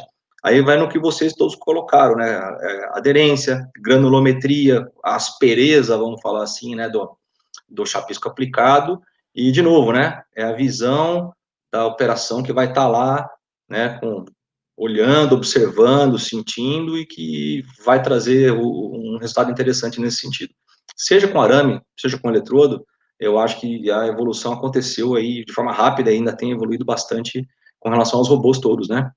E eu estava pensando aqui, eu vou aproveitar o gancho, a gente está falando em materiais de aplicação, né, o Marco comentou, né, de materiais melhores e não tão bons, e às vezes com performances inesperadas, né? E tem uma pergunta aqui, falando em materiais, que eu acho que vem ao caso aqui, uma pergunta, agradeço a pergunta, do Ricardo Augusto Barbosa, de Medeiros. O Paulo comentou sobre densidade da cana na entrada da moenda, e ele pergunta aqui se é válido investir em novos revestimentos para chute Donelli. Eu acho que isso aqui tem a ver com algumas coisas que a gente tem escutado, né, viajando e visitando as usinas, com materiais diferentes que deem menor, que tem uma rugosidade relativa menor, e eles são mais lisos, vamos falar assim, numa linguagem mais simples, né? Eles são mais lisos e prendem menos, né? Eles facilitam a fluidez da cana. Vocês têm experiência nisso? Alguma coisa que vocês gostariam de comentar? Eu gostaria de comentar, Calixto, eu tive uma experiência recente nesse sentido, né? Eu sempre acreditei na teoria dessa questão de revestir o Donelli com material de menor coeficiente de atrito, né? Porque conforme você vai aumentando a altura de cana no Donelli, né, o aumento da densidade lá na boca da moenda não é linear, né? É uma curva assintótica, porque quanto mais alto, mais atrito, quanto mais pressão você tem lá embaixo, você aumenta a pressão nas laterais e na frente e traseira do Donelli, e com isso você vai aumentando a força de atrito que resiste à descida da cana. Então, não é porque você aumentou 10% a altura que vai aumentar 10% a densidade, né? Não é um comportamento linear. E então o Brunelli apresentou num dos congressos da UDOP, aí, acho que em 2017, essa ideia de fazer o revestimento com esse material de baixo atrito, né? E fez lá, expôs toda a teoria, e que realmente a teoria é correta, né? O problema na prática ela vai funcionar, né? A gente sempre tem essas dúvidas, né? E ele depois, num evento da STAB, apresentou um trabalho mostrando, né, o ganho desse revestimento, só que ao mesmo tempo a usina tinha colocado camisa perfurada no primeiro terno, então ele ficou até meio sem saber qual foi o benefício de um e de outro no aumento de capacidade.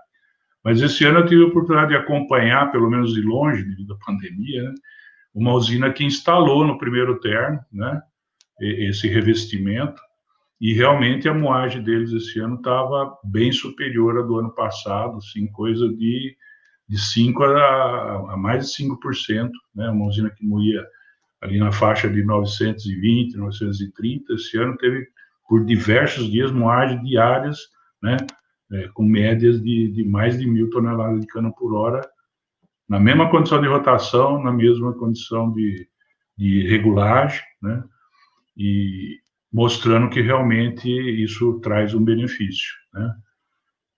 Então, eu acredito bastante que essa tecnologia de revestimento do Donelli com material de baixo atrito vai contribuir também, tá? Principalmente no Donelli do primeiro terno. O Calixto, eu gostaria de acrescentar um ponto que os colegas colocaram aqui a respeito do uso de robô. Voltando a falar um pouquinho do fator humano e questão de confiabilidade. Já me deparei várias vezes e ainda hoje a gente encara esse problema, porque quando a gente aplica um robô, a gente quer vários benefícios. E nós fazemos as contas para colocar isso. Então, a gente quer o benefício de tirar o chapiscador, muitas vezes, de um trabalho perigoso ou até insalubre. E, por muitas outras vezes, a gente faz a conta do benefício financeiro da utilização do robô. Tá? Então, nós temos os dois aspectos. que nós já nos deparamos com muitos problemas é que existe uma conta que tem que ser colocada sobre a confiabilidade, a disponibilidade de um robô. Tem que se fazer uma estratégia adequada de instalação do robô para realmente colher os frutos adequados, como a gente falou desde o começo, né? Ter a gestão adequada do uso das ferramentas e dos recursos. A partir do momento que não se tiver um recurso para uma indisponibilidade do robô, a gente pode também, o tiro sai pela culatra. Então, é só uma recomendação, nós conversamos muito sobre isso, às vezes parece ser uma coisa muito mais simples de resolver, porque a gente fala de fundamentos, mas quem trabalha em usina sabe do que eu estou falando. Várias vezes tem que se observar realmente o fundamento e entender que uma falha de um robô não pode deixar a usina sem chapisco. Tem que ter um recurso para isso, né? Muitas vezes a gente acaba bobeando e não se tem o recurso para isso e acaba ficando dias até retornar o robô de manutenção sem chapisco. Isso rema contra, tá? Então, assim, só uma observação, é um caminho sem volta, é um caminho bom, só que ele tem que ser encarado com uma grande seriedade, né? Tem que ser feito da forma adequada. E isso é uma visão mais de estratégia do que uma questão puramente de tecnologia. Então, perfeito o teu ponto, Castro. Você pode deixar a performance a perder, né? Por falta de uma aplicação ou de alguém para aplicar, né? Num caso de eventualidade de estar fora com equipamento, né? Nós já tivemos esse problema, muitas vezes, né? Então, a gente não pode cair de volta no mesmo erro, né? Então, é uma batalha, né? Você não pode ter gente sobrando, mas, ao mesmo tempo, você não pode ficar sem o robô rodar. Tá. Ainda falando de chapiscos, tem mais uma pergunta aqui do Robson Barbosa, né? Se tem algum sistema diferente de controle, ou qual o melhor sistema de controle de consumo, né? Seja eletrodo ou de arame, se seria apontamento. Normalmente as usinas fazem um apontamento, né? De consumo. Vocês, na visão de vocês, tem alguma experiência diferente disso?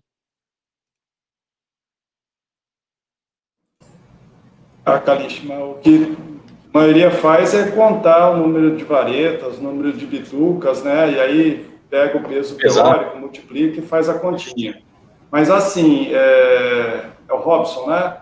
Robson, obrigado pela pergunta. Uma coisa que eu acho que, assim, inevitável, sempre, assim, na oportunidade, é lógico, a moeda parada, com toda a segurança, ir lá e sentir como que está, né? Fazer uma avaliação visual dos frisos, se eles estão protegidos, e se pega, tá bom. Isso daí não tem planilha, não tem plataforma que substitua, né? Agora, o controle é muito básico mesmo, aí é planilhinha do Excel, é pesar as varetas, enfim, é o que todo mundo faz, né?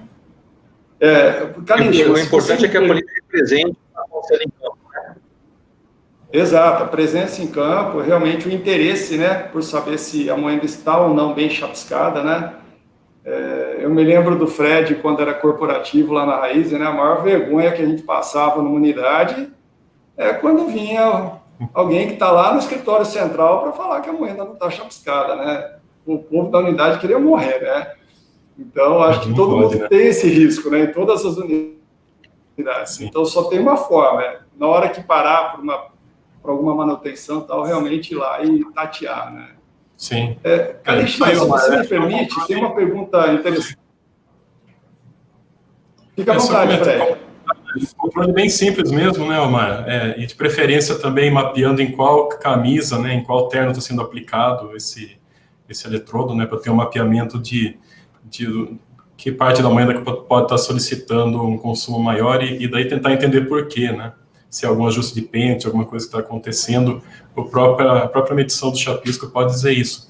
Eu só pedi para falar porque tem uma boa prática no grupo aqui que eu acho interessante, além da inspeção local, né, da granulometria, da qualidade, da cobertura, que é o mais importante, né, que é feito, tem unidades que também na hora de contabilizar o peso das bitucas, né, que é o que sobra ali do eletrodo, eles fazem uma classificação por chapiscador, né, por chapiscador que aplicou aqueles eletrodos, quem que tem as bitucas mais curtas, né, que conseguiu aproveitar mais o material. Então, tem uma classificação A, B e C, e tem uma competição saudável dentro da unidade para, no final do mês ali, essa pessoa que teve uma classificação melhor ter um reconhecimento ali. Então, é uma prática interessante. Muito legal, Fred. Oi, desculpa. Não, Posso? pode falar. Pode, claro. Não, como a gente está falando de novas tecnologias, né? Não querendo imitar, mas já imitando. Eu tenho um sonho, né, Omar, que a gente hoje realmente precisa ir lá, pôr a mão, ver se está bem, o chapisco está bom ou não. Machucando o dedo. Isso, se sai sangue do dedo, né? Mas existe uma possibilidade, e esse é o meu sonho, de eu ver um dia isso funcionando, né? Porque numas medições que a gente fez lá na Jataí, medição com medidor de torque, com deformação mesmo, né, com extensometria, tudo, junto com o IPT, né, nós observamos o seguinte, que o torque caía quando o chapisco começava a ficar ruim. Será que no futuro ele não vai poder instalar nas moedas do torquímetro, né, para dizer para a gente, ó, deu uma caidinha lá no torque, acho que está na hora de chapiscar a moenda, você já vai começar a estabelecer essa correlação, né? Essa informação já vai aparecer em vermelho lá no supervisório, precisa chapiscar o terceiro terno, o segundo terno que é o torque, tem que chapiscar, né? Então, esse é o meu sonho de um dia a gente ter essa informação aí, que seria uma nova tecnologia, né? Já existe, mas a gente não usa, né, essa informação hoje, mas seria... Ela é viável, né? E ela mostra, na prática, ela mostra isso. Conforme a hora que você chapiscava a moenda, o torque ficava lá em cima. Ao passar dos dias, esse torque começava a cair, né? E aí você observava que o problema, na hora que o pessoal voltava a chapiscar, o torque subia de novo. Então, e a rotação aumentava? A rotação dos ternos provavelmente aumentava por causa do escorregamento, ou não? Eu não sei aí se isso foi observado, eu não sei dizer, não sei se o Fred lembra de alguma coisa a esse respeito, mas não prestamos atenção para isso, Omar. Devíamos ter prestado atenção, é outra informação importante. Eu tenho muito interessante. Pegar um gancho de tudo que vocês estão falando aqui, me lembrei de um aspecto importante, ainda mais que a gente está cada vez, né, a gente começou no início do bate-papo aqui falando sobre a gente está preparado para lidar com essa massa de dados que tem vindo, né? E a gente está falando uma série de dados e variáveis, né?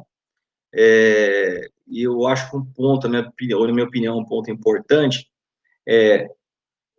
vou usar o exemplo do chapisco com o torque, né? Ou alguma outra variável. O Paulo colocou também do chute Donnelly, né? Do sistema, do material com menor rugosidade ou menor fator de atrito, né? Com extração e com throughput, né, com tonelada de cana a hora moída, né, Paulo? Eu queria só ressaltar a importância da gente, quando for desenvolver, ou durante o desenvolvimento, esses testes que estão cada vez mais constantes, porque a tecnologia vem vindo numa velocidade alta, do desenvolvimento, ou gastar um pouco de energia, um tempo bom, do desenvolvimento e desenho de protocolo dos testes. Né? Então, assim, quais variáveis a gente tem que avaliar? O que está interferindo com o que, né? O Paulo, o Fred colocou, todos vocês colocaram coisas nesse sentido, né? Ou estatisticamente, né? Existem aí várias ferramentas estatísticas hoje disponíveis em inúmeras plataformas, né? No nosso setor sucroenergético tem uma série de plataformas aí sendo utilizadas por grandes grupos ou não, ou usinas menores, que trazem esse tipo de ferramenta. Então, quer dizer, eu fazendo um teste no material, ou no eletrodo, ou avaliando o torque, que outras gamas de variáveis que uma coisa faz impactar na outra, para a gente ter um bom desenho e ter uma precisão, ou uma imprecisão um pouco menor, ou a precisão um pouco maior na avaliação dos resultados dos testes, principalmente quando a gente está num momento de desenvolvimento muito rápido.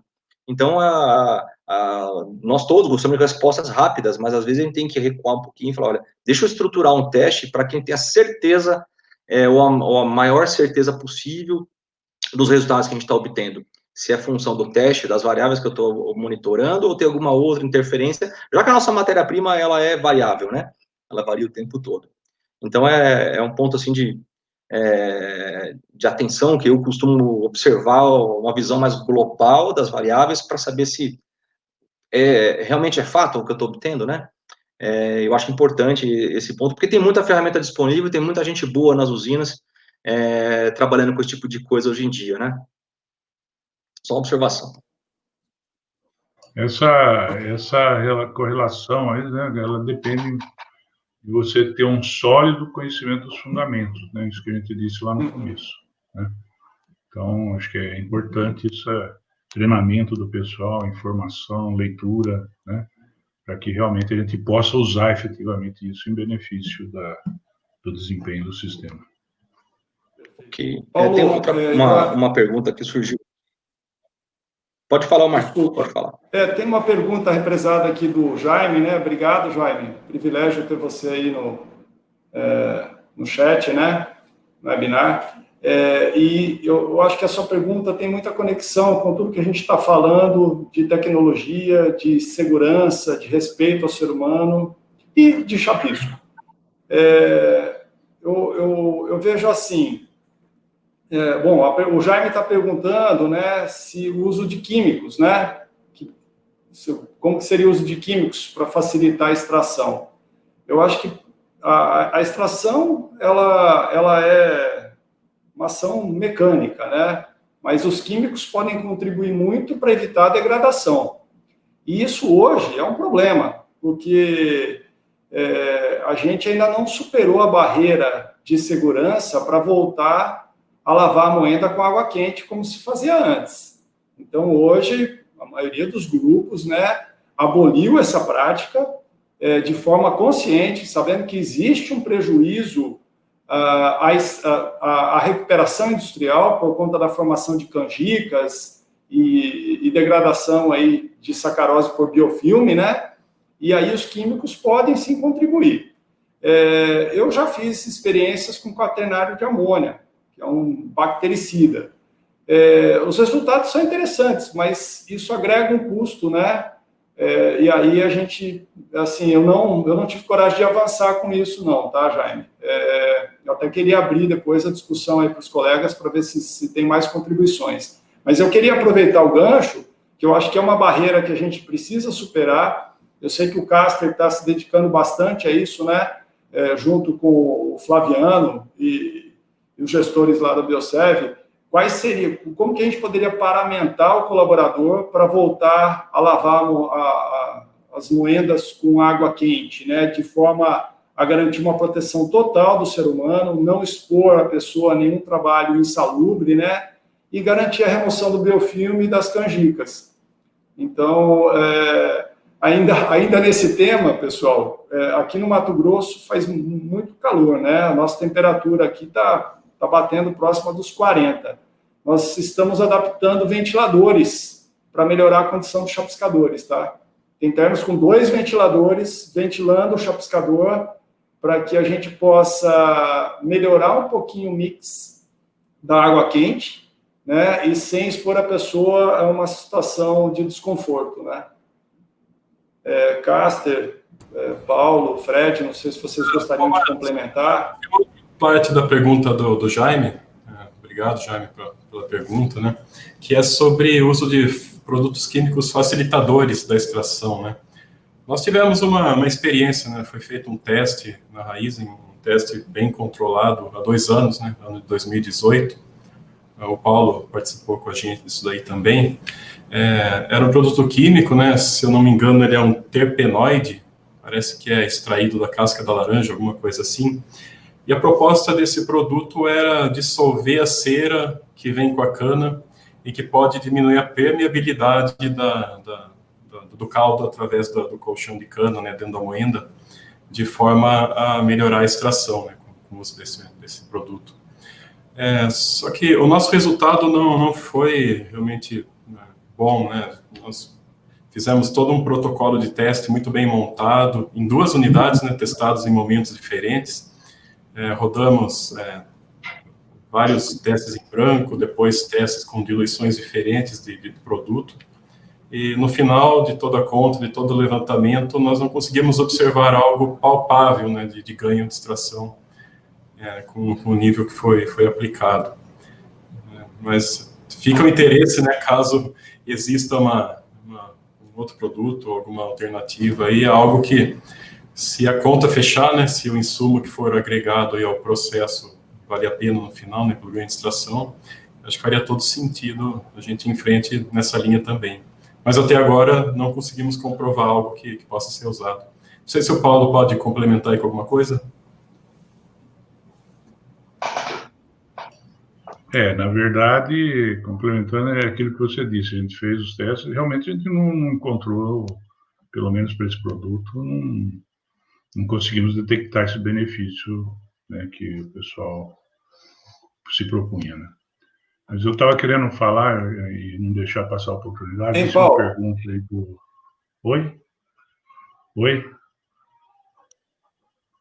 Omar, pode falar, Omar. Paulo, eu queria aproveitar e fazer uma provocação. Omar, por favor, feche a câmera. O Calixto, Ele enquanto caiu, o Omar se Calixto. recupera, queria responder essa pergunta do José Roque, que eu acho que é importante. Sim, eu estou vendo ela aqui. Pergunta-se que nos painéis anteriores, né, que eu acho que é o painel de ontem, né, o pessoal comentou sobre a liderança do Brasil no setor sucroenergético. E se isso se aplica também para a tecnologia de extração que utilizamos atualmente. Se aplica de uma forma intensa, quer dizer, o Brasil, como eu disse, desenvolveu um hardware muito bom, né, em termos de equipamentos para o processo de extração, né. As nossas moendas, com o porte delas, moem muito mais do que a gente vê aí no exterior. O sistema de preparo, ele é muito mais econômico do que os sistemas que o pessoal usa no exterior. Então, energeticamente, eu diria assim, é coisa de diferença de 40% a 50% a menos que a gente consome por tonelada de cana em termos de energia. Então, é um sistema extremamente robusto com relação ao consumo de energia e, sendo robusto nesse sentido, ele consome menos bagaço e propicia realmente a utilização disso para geração de outras energias e de outras aplicações do bagaço. Então, é um sistema energeticamente muito forte, muito melhor do que quando a gente compara com outros países em termos de consumo de energia. Até um ótimo ponto, Paulo, e eu quero aproveitar o ensejo aí aquela relação a consumo de vapor, consumo de energia por tonelada de cana moída. Vocês têm alguma consideração, alguma experiência?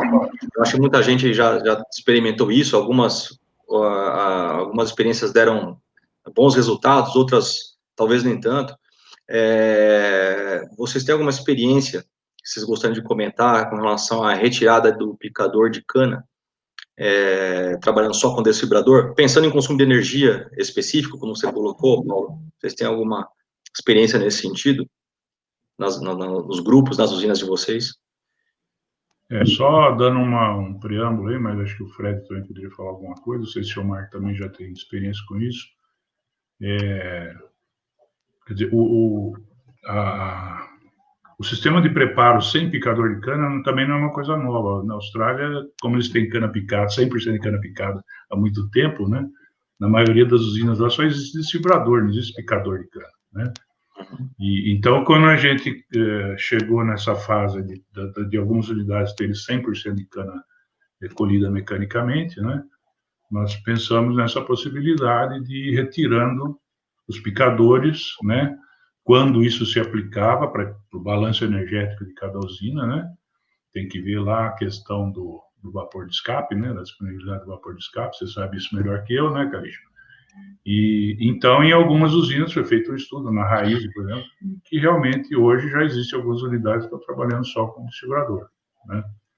Sem nenhuma alteração para o resultado de extração da moenda, porque já os australianos mostraram em estudos realizados lá na década de 80, né, que a presença do picador não tem nenhuma influência no índice de preparo, desde que o seu desfibrador garanta um preparo acima de 80% ou mais.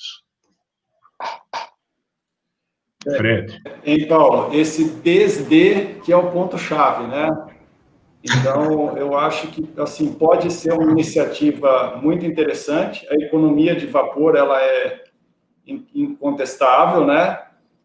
Porém, além de avaliar, porque, assim, você economizar vapor e depois ter que rebaixar de alta pressão para o escape, também não adianta. Tem que avaliar, eu acho que esse ponto que você citou, né?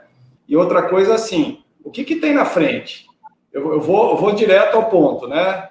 É uma instalação, por exemplo, com COP5. O COP5, por natureza, já é um desfibrador limitado. A experiência que eu tenho é que um COP5 sem o picador, o resultado é muito ruim. É muito ruim mesmo. Visualmente, você vê o quanto aumenta o tamanho das lascas, né, no chute, e isso traz um benefício enorme para o ritmo de extração, para a queima e a própria extração. Então, eu acho que, assim, precisamos garantir, né, que, de fato, exista um extra pesado, um desfibrador muito bom, ajusante. Esse é o meu ponto de vista. Omar, eu esqueci de realmente mencionar uma coisa, seguinte, quer dizer, nós temos diversos desfibradores COP5 que funcionam na condição normal dele, de 630 RPM, 60 metros por segundo, né, sem nenhum problema para o índice de preparo ou para o tamanho das... Aliás, a retirada do picador, ele favorece o comprimento das fibras, que para a pega da moenda é muito bom, porque as fibras ficam mais entrelaçadas, né? Uma puxa a outra. E agora, o que é importante é que o sistema de alimentação, como eu disse lá no começo, o processo começa lá atrás, né? Na descarga, alimentação. Quando você retira o picador, é importante que o seu sistema de alimentação seja o mais uniforme possível.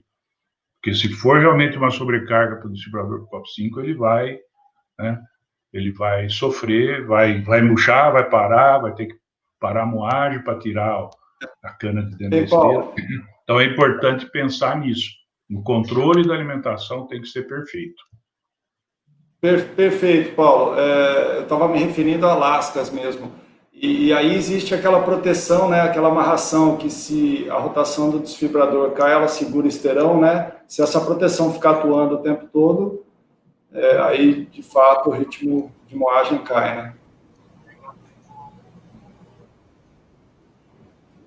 Omar, nós temos, operamos com usinas, várias usinas aqui, sem o picador, com resultado satisfatório. Em algumas delas nós voltamos o picador porque nós aumentamos a capacidade de moagem da moenda. Mas isso foi feito tanto para tirar como para voltar.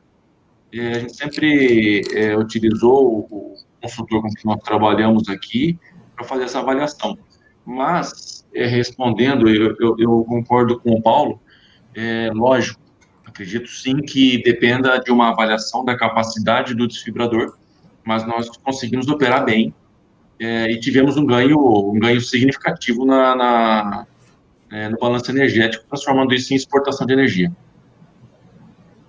Aliás, Omar, uma coisa que você falou é uma dúvida que eu tenho, até por ignorância minha, por não conhecer as válvulas lá de rebaixamento, né? A minha pergunta, e se eu fiz esses dias atrás para o pessoal da Raizen lá, o que é melhor? Eu rebaixar o vapor lá no picador, fazer manutenção, ter que soldar, trocar faca, né? Ou realmente rebaixar lá. Qual o problema de rebaixar na válvula? É isso que eu não sei. Eu acho que devíamos avaliar qual que é o melhor caminho a seguir. Depende da capacidade de gerar. Às vezes você tem gerador suficiente, né? Às vezes, se você tiver capacidade de geração de energia, seja na contrapressão ou principalmente em condensação, ou na contrapressão, fala assim, né? Para você substituir, você passa o vapor aí gerando energia, rebaixando pelo gerador, né? Que aí você ganha o vapor de escape para processo, gerando energia. Né? Isso quando eu tenho disponibilidade. A dúvida do Paulo é que não tem. Oi? Paulo, isso que o Karishma falou é o melhor dos mundos, né? Você ter o gerador modulado. Mas não tendo isso, o que eu faço? Né? O que é melhor fazer? Te entregando a vazão necessária de escape e capturando o salto entálpico do vapor de alta pressão para o de baixa. E ainda gerando trabalho e exportando energia. Então, esse é o melhor dos mundos. É óbvio que rodar um picador sem nenhum resultado, acho que não faz sentido. Mas, de novo, rebaixar o vapor por uma válvula condicionadora, que muitas vezes acaba sendo tipo um desuper, né, que faz uma mistura muito ruim, você pode ter problemas de temperatura alta no escape, né? O Kalishma conhece bem isso, né? E degradar açúcar no pré. Mas eu acho que cada caso aí tem que ser bem analisado mesmo. Eu também, aproveitando o debate, Paulo, que é muito interessante, Caster, bacana aí a sua experiência também, eu acho que o índice de preparo também tem que ser um valor assim, para a gente sempre desconfiar, tá? Porque, a começar pela amostragem, né? Então, eu acho que nenhum analista vai pegar um pedaço de cana que passou pelo desfibrador, né? Então, é uma análise que ela está sujeita a muitos desvios, né? Eu acho que tem que ter um cheque também visual. É muito fácil, né, na lateral do chute, você acompanhar o tamanho das lascas que estão passando, né? Então, esse é o meu ponto de vista. A gente costuma dizer que o melhor medidor de despreparo é o olhômetro e o manômetro, né? Manômetro. É isso aí. É isso aí. Na experiência da Raiz, a gente tem algo parecido com o que o Caster falou também da Biosev, né? Nós temos, acho que são 7 ou 8, se não me engano, desfibradores sem picador antes. É claro que alguns são pesados, né? São DH1, são Tonga, mas nós temos 2 COP5 trabalhando, né?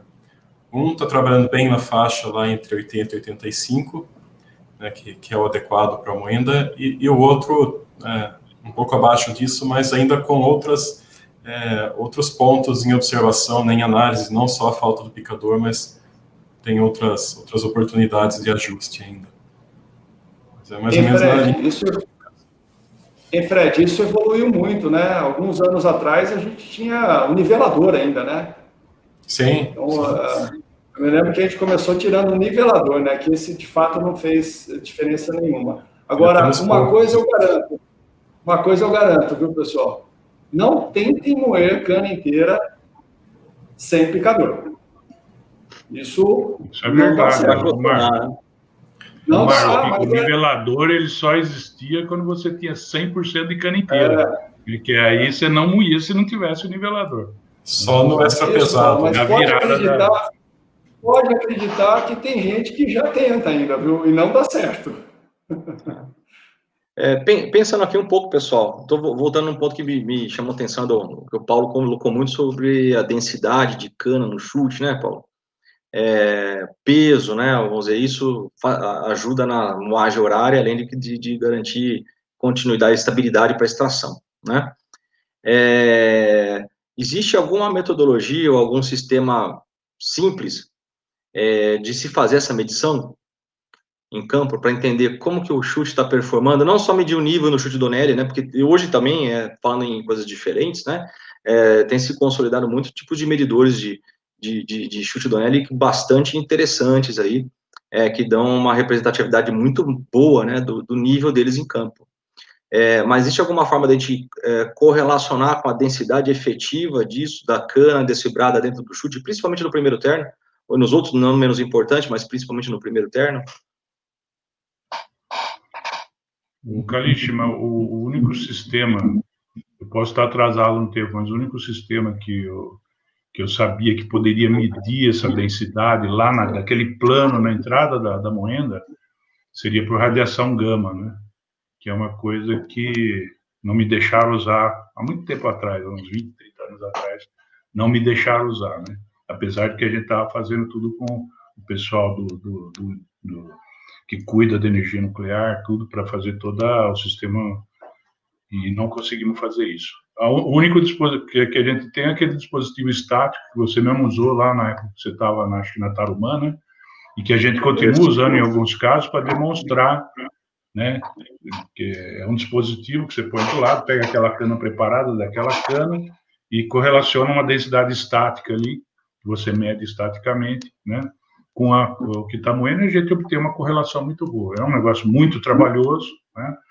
Que o pessoal só faz realmente quando a situação está crítica, né? E agora, uma medição online disso, é o que eu disse. eu gostaria de ver se o NIR, a partir da medição da impureza vegetal, a gente conseguisse estabelecer uma correlação que me levasse a presumir qual seria a densidade daquela cana naquele plano, em função dessas outras variáveis. Não seria uma medição direta, mas me daria uma ideia de como ela estaria se comportando. Ok, o Omar tá na linha, tá online aqui? Só pra... Pessoal, você vai falar? Deu uma balançada na conexão, eu fechei a câmera. Viu, Eduardo, eu queria aproveitar fazer uma contribuição do colega que perguntou sobre os materiais do chute. O Paulo fez uma abordagem muito bacana. Nós temos experiências bem sucedidas. Caiu de novo. Acho que ele vai tirar a câmera. Alô? Vocês conseguem me ouvir, Eduardo? Conseguimos sim. Pode tirar a câmera que acho que vai melhorar, Omar. Tá, eu vou tirar aqui. Nós temos experiências bem sucedidas, né, Fred, de chutes feitos de inox. Lembra, Eduardo? Sim. Na Santa Helena, então você tem um atrito menor, né, a alimentação fica melhor e você não precisa necessariamente revestir, já faz com uma chapa de uma espessura adequada e reforça com travamentos externos, né? Queria só fazer essa contribuição. Omar, o inox, ele trabalha com um coeficiente de atrito da ordem de 0,3. Esses materiais de revestimento reduz para 0,15. É metade do atrito.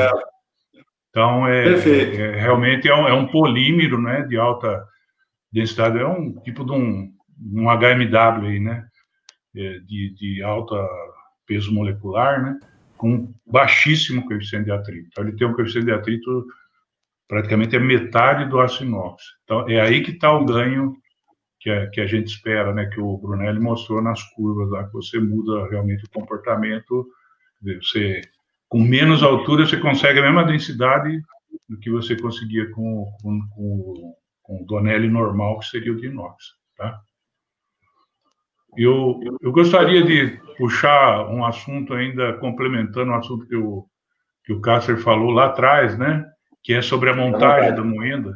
Oi? Então, fica à vontade aí, Paulo. A gente está com tempo. Que é sobre a montagem da moenda, os cuidados da montagem da moenda, né? Na Raizen foi feito um trabalho que permanece até hoje, né? Nenhuma moenda é fechada sem um controle por uma equipe que se forma nessa época da entre-safra, né? Para conseguir fazer essa checagem em todos os ternos de todas as moendas da Raizen, né? Então, foi desenvolvido ao longo dos anos uma metodologia para se fazer essa medição, como fazer as ações a serem tomadas, em muitos casos que a gente identificou, acontece isso, o que eu faço? Se acontecer aquilo, o que eu faço? Já tem um roteiro, então, qualquer um que vai checar lá a moenda, vai checar sempre do mesmo jeito. Qualquer um que está montando a moenda, vai montar sempre do mesmo jeito, em qualquer unidade do grupo. Isso é um trabalho muito interessante, e que trouxe realmente muito benefício em termos de redução de parada das moendas e de problemas durante a safra. A gente costuma dizer o seguinte: o cuidado que você toma na entre-safra, né, você vai reduzir as dor de cabeça que você tem durante a safra, vai reduzir os telefonemas de madrugada, porque parou... Porque vai reduzir o susto, né? Isso, exatamente. Está muito lindo o que o Cássio colocou, realmente. Mas é importante a gente fazer isso, porque apesar do nosso hardware ser tão robusto, como eu falei no começo, né, a gente vê muita usina aí trabalhando com folga no mancal de 7, 8 milímetros, e trabalha, né, joga a mangueira lá em cima, está trabalhando e vai indo. Mas é um absurdo, né? A moenda é uma máquina, né? Como o Cássio disse, está fazendo ajuste dos mancais, isso é importante, né? Tem muita gente que negligencia isso.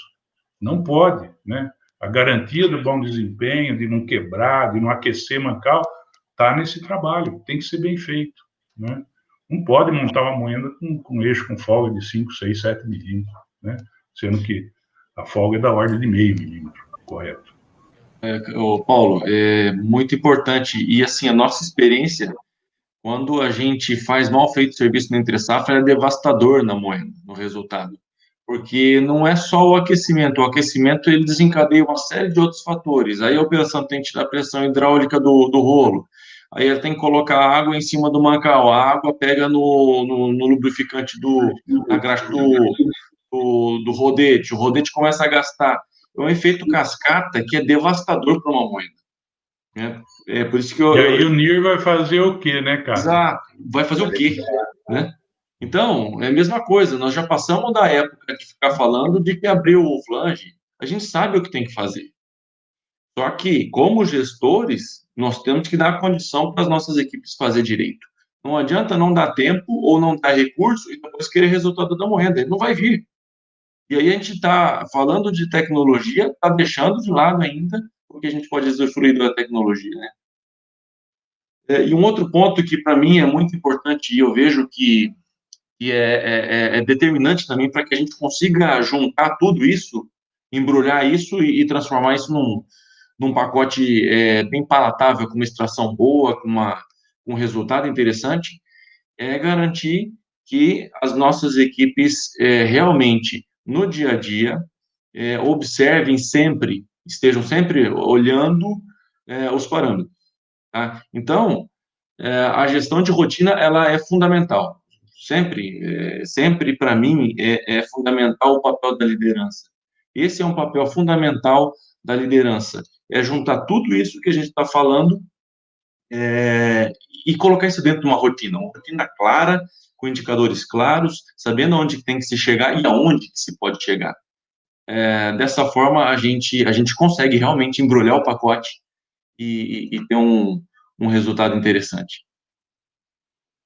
O Caster, vou colocar um pontinho na tua fala, né? Eu costumo dizer que excelência operacional, seja na produção, na operação, seja na manutenção, né? É a disciplina de execução e acompanhamento das boas práticas, que é exatamente essa gestão de rotina, né? De olhar todo dia, olhar os principais parâmetros, garantir que as boas técnicas sejam colocadas em prática, em campo, né? É um ponto fundamental aí, para qualquer grau de tecnologia que a gente esteja falando, né? Calixto, tem uma pergunta do Jaime aí, que realmente eu não sei o que é, mas depois eu vou conversar com ele para ver, né? Curiosidade. Ele está perguntando sobre a densidade da cana, daria para usar o touché? Eu não sei o que ele quis dizer com isso. O Jaime, se fosse presencial, ele é o perguntador mor, número 1. Exatamente. Não, eu sei, eu trabalhei com ele já. Né? Mas eu vou conversar com ele, que é para ele me explicar o que é esse touché, que eu não sei. O touché, ele serve para medir densidades de fase líquida ou de sólidos em suspensão, né? Então, para medir concentração de lodo, bricks de mosto, para outras variáveis de processo. Sim, mas ali é um estado sólido.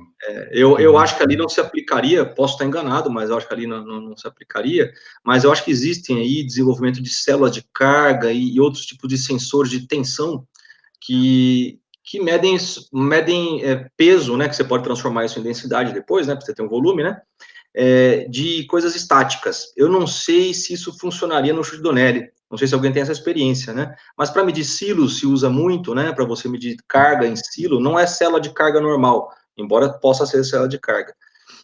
Não sei como isso aplicaria, se tem sensibilidade, na minha opinião, até onde eu conheço, de aplicação. Mas o touché, em particular, eu acho que ali não se aplicaria, por não ser fase sólido suspensão ou fase líquida, né?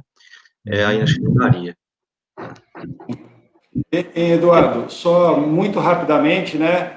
Enquanto a gente discutia aqui, teve um bate-bola técnico muito bacana entre o Cássio Palhano e o Ricardo Medeiros, né, que estão nos comentários. Eu vi aqui. Isso vai ficar registrado, é uma pena, a gente talvez não tenha tempo para abordar, mas foi uma discussão muito interessante aqui, totalmente linkada aqui com o debate.